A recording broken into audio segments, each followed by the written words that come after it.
One of the biggest things that motorcycle cases challenges had, David, and I know you can talk about it too, is wearing a helmet. Can you talk about that? Absolutely. Well, first of all, wearing a helmet is incredibly important. If you're on a motorcycle, you should just be wearing that for your personal safety. But that is a huge defense in a lot. But it's not required under the law. It is not required under the law. It's kind of more of a best practice, but it's not required. You can do it, and doesn't mean you're at fault for an accident because you weren't wearing a helmet. But what insurance companies will try and do if you're not wearing a helmet is they use their helmet defense.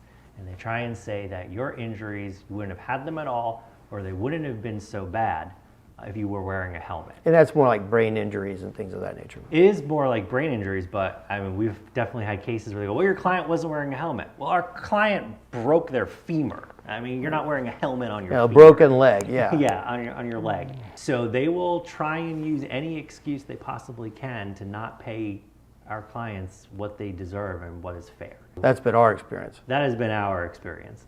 But it is also important, like you said, in head injury cases. Now, helmets don't prevent all of those types of head injuries. There's no helmet that's going to completely prevent a concussion from happening.